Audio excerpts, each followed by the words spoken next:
friends, how are you doing today? My name is Mary and this is Happily Ever Esch.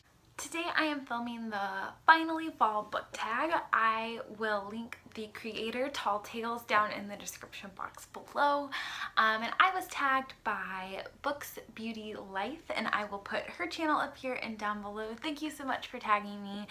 This is just the perfect fall cozy tag and I'm really excited to film it. So I am going to go ahead and get started.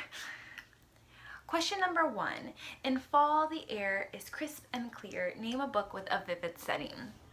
And for those, I chose the Louise Penny Three Pines series. I have the Cruelest Month here, which is the one that I have most recently read. But these follow the detective Armand Gamache, and they take place in a very beautiful, quaint, kind of almost ethereal little Canadian town called Three Pines, and I love the setting. I read these books for the setting. It is just my absolute favorite. Louise Penny just makes this place feel so real and so vivid, and you will want to live there if you read these books. So I definitely had to pick that one. I know I talk about them a lot, but they are my favorite and one of my favorite literary settings ever. Question number 2. Nature is beautiful but also dying. Name a book that is beautifully written but also deals with a heavy topic like loss or grief. And for that, I chose Station 11 by Emily St. John Mandel. I just read this one earlier in the year and I absolutely loved it. Emily St. John Mandel's writing is gorgeous. It is absolutely beautiful. She packs a punch in this little book.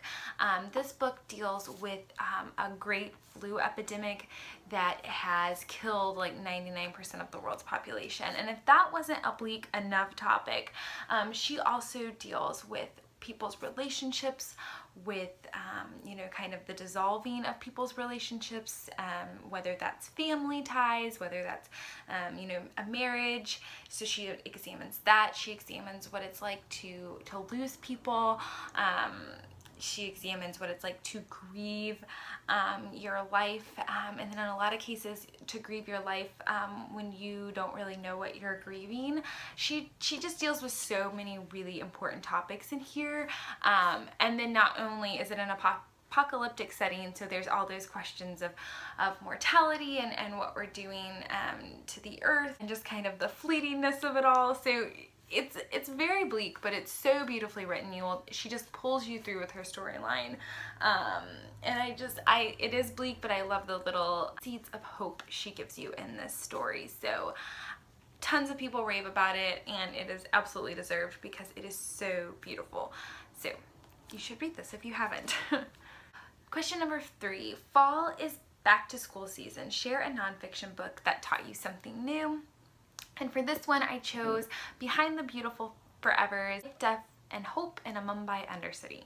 I think I got it all. That's a long title. And this is by Catherine Boo. This is a nonfiction kind of case study looking about this small Indian slum in Mumbai. It's called Anawadi, and I got to read all about these people's lives. I learned so much about this people group, about India, about the political climate in India, about poverty. There's just so much that I learned, and I definitely think that this is something that I wouldn't have been exposed to had I not read that book. It's not something that's talked a lot about, at least on American media sites, and so yeah, I don't think that I would have learned about this town had I not picked up this book. So I really recommend it. It's absolutely heart-wrenching, but Catherine Boo writes it like a narrative story, and she painstakingly researched to justice to these people and to Anawadi, the place, and so it was definitely very beautifully written. Also deals with very, very tough subject matter. So yeah, it was really good. Question number 4. In order to keep warm, it's good to spend some time with the people we love. Name a fictional family, household, friend group that you'd like to be a part of. And for this, there's 2 in this book. The book I'm talking about is Great Expectations by Charles Dickens. So there's 2 characters that Charles Dickens wrote in this that I would love to be friends with. And the first one of those is Joe, who is Pip's adopted uncle. and he is just too pure for this world. He is so loyal and loving and just kind and wise, even though he seems very simple. And I love him as a character. He's one of my favorite literary characters ever, and I definitely would want to be friends with him. And then as well as Wemmick. And Mr. Wemmick is the clerk for the lawyer that Pip kind of gets involved with in the story. And he is written as this kind of very serious and very stoic businessman who's like no nonsense, all business in the office, but when he goes home, he's just jolly and cozy.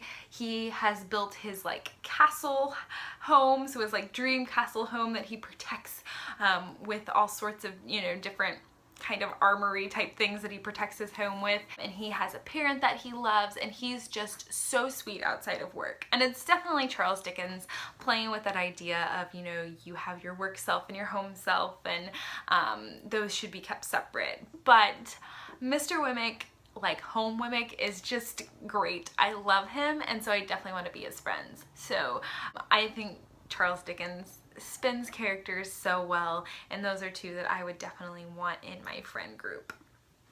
Question 5. The colorful leaves are piling up on the ground. Show us a pile of fall colored spines.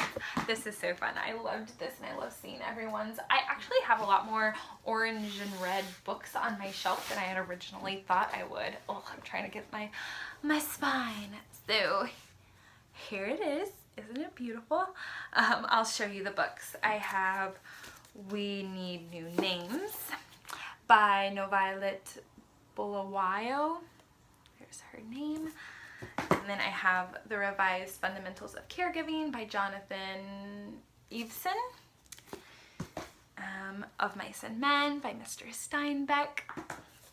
The Catcher in the Rye by J.D. Salinger. North and South by Elizabeth Gaskell.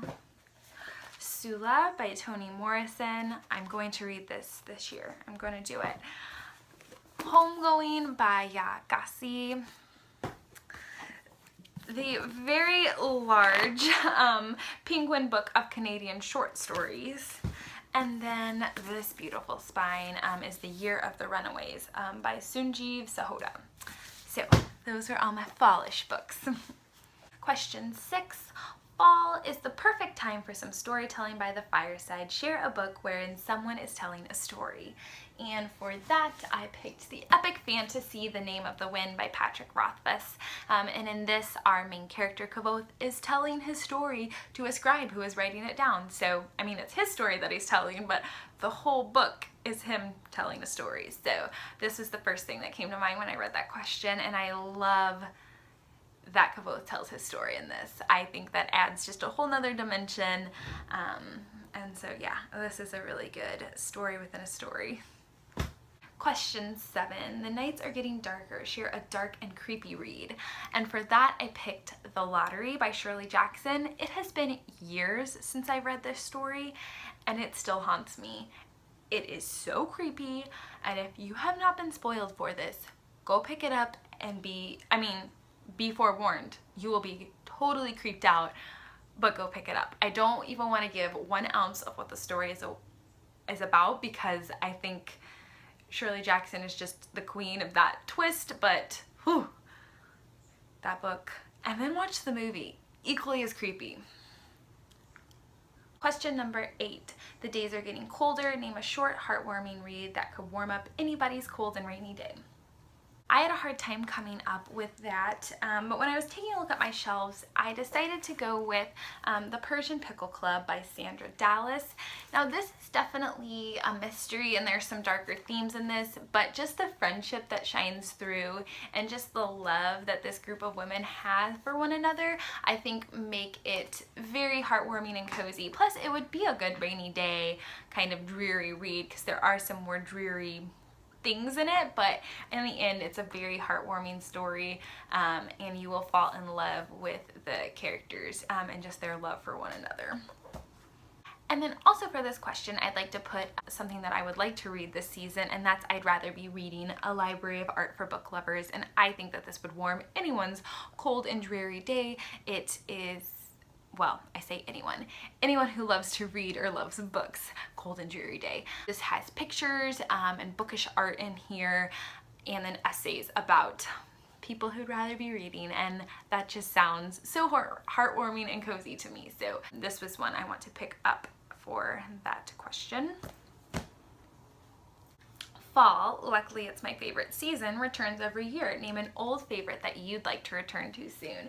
And for that, I picked the rest of the series of Unfortunate Events books. So this is the next one I'm due to read. It's number 9, The Carnivorous Carnival. I wanted to finish this series this year, and I definitely could crank them out if I wanted to. But yeah, I definitely want to get back to these. I read them when I was very young. I never actually finished the series, so I read 9 and 10, and then I haven't read 11, 12, or 13. So 3 of them will be new, but I would like to revisit this one again, and then 10. So hopefully I'll get to start getting to these again this season. And then question number 10 is, fall is the perfect time for cozy reading nights. Share your favorite cozy reading accessories. So for sure, a cup of tea. And I pulled out some ones that I really love. I love this Plantation Mint by Bigelow. It's super yummy. I love the Sweet Dreams tea by Bigelow. And I love like the House and the Moon. Like this just seems so cozy to me. And then I also love Twining's Winter Spice tea. It's like appley, cidery, just goodness. I really like this one with a lot of honey in it. And then also Earl Grey tea. I love Earl Grey tea. I couldn't find any. I might be out, but and I like Twining's the best. It's for sure my favorite. I also need to have a very cozy blanket. I love to wrap up in blankets all the time, all throughout the year, but especially in fall and winter. There's just something so nice about wrapping up in a warm blanket. And I really love quilts because I tend not to get as hot in a quilt than like in a fuzzy blanket, but I like knit blankets too. I have a white knit one that I love. So yeah, tea and a cozy blanket and a book. Perfect. Question 11, spread the autumn appreciation and tag some people. I will do that down below. I haven't gone through to see who's done it and who has not done it, but I definitely want to tag some people because it's such a fun tag. Yeah, I'll tag some people down below. Thank you guys so much for watching. I hope that you are enjoying fall. Will you tell me what your favorite part of fall is down in the comments below? Mine is definitely just the change in weather, finally cooling down, and then the food. I love soups and like stews and just hot food, and you finally kind of start to crave that kind of hot, cozy, hearty food, and I'm all about it. So those are some of my favorite things about fall, but I'd love to know what your favorite things are. I hope that you guys are having a great day, and I hope to talk to you soon. Bye.